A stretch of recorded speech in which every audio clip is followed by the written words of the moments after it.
আর 5টা দিনের মতোই বড় বোনের সাথে স্কুলে যাওয়ার কথা ছিল রামিসার, কিন্তু ফুটফুটে এই ছোট্ট মেয়েটিকে খুঁজে পাচ্ছিলেন না তার মা। সময় গড়ায় আর উৎকণ্ঠা বাড়ে। ঘরের ভেতর, বারান্দা, সিঁড়ি সব জায়গায় খোঁজা শুরু হয়। পরে ভবনের অন্য বাসিন্দারাও যোগ দেন সেই খোঁজে। এক পর্যায়ে ভবনের 3য় তলায় নিজেদের ফ্ল্যাটের উল্টো পাশের দরজার সামনে পাওয়া যায় ছোট্ট রামিসার ব্যবহৃত স্যান্ডেল। তখনই সন্দেহ আরও ঘনীভূত হয়। ভেতরে থাকা লোকজনকে দরজা খুলতে বলা হলেও দীর্ঘ সময় কোনো সাড়া পাওয়া যাচ্ছিল না। পরে প্রতিবেশীদের নিয়ে দরজা ভেঙে ফ্ল্যাটে ঢোকেন তারা। এরপরই সামনে আসে ভয়ঙ্কর এক দৃশ্য। ফ্ল্যাটের বাসিন্দা সোহেল রানার কক্ষের চারিদিকে রক্ত ছড়িয়ে ছিটিয়ে আছে। রক্তের উৎস খুঁজতে গিয়ে দেখা যায় খাটের নিচে থেকে মাথা ছাড়া একটা ছোট্ট মেয়ের লাশ অসহায়ভাবে পড়ে আছে। তবে রামিসার শরীর পেলেও কাটা মাথা তখনও খুঁজে পাওয়া যাচ্ছিল না। তারপর ছোট্ট রামিসার মাথা খুঁজতে রুমের চারিদিকে তল্লাশি চালানো হয়। রুমে না পেয়ে এরপর যায় বাথরুমে। সেখানেই রক্তে ভেজা রামিসার কাটা মাথা পাওয়া যায়।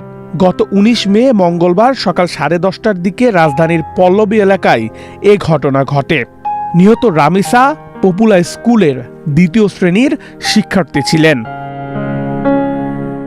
পুলিশের ভাষ্য অনুযায়ী রামিসার মা যখন দরজায় নক করছিলেন তখন ফ্ল্যাটের ভেতরেই হত্যাকাণ্ড সংঘটিত হচ্ছিল।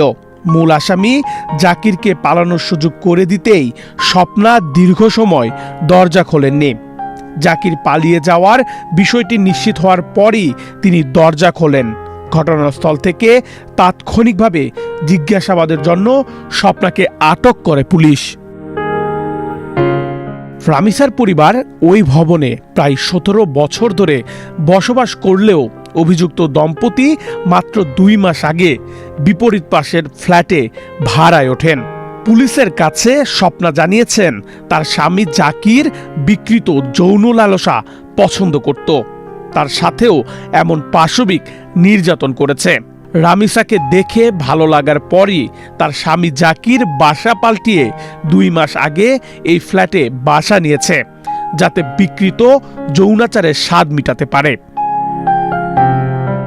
জাকিরের স্ত্রী স্বপ্নার ভাষ্যমতে ছোট রামিসাকে টেনে হিচড়ে রুমে আনার পর তার স্বামী রামিসাকে ধর্ষণ করার চেষ্টা চালায়। এতে রামিসা ছোট হওয়ায় তার রক্তক্ষরণ শুরু হয়। রক্তক্ষরণ টের পেয়ে জাকির দ্রুত গলা টিপে রামিসাকে হত্যা করে।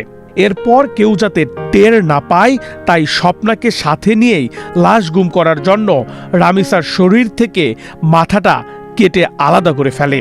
জাকিরের পরিকল্পনা ছিল মাথাটাকে এক জায়গায় ফেলবে এবং শরীরটাকে অন্য জায়গায় ফেলবে, যাতে কেউ লাশ চিনতে না পারে।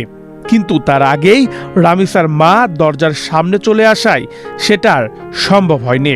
জাকিরও ততক্ষণে জানালা কেটে পালিয়ে গিয়েছে, আর তাকে পালাতে সাহায্য করেছে তার স্ত্রী স্বপ্না।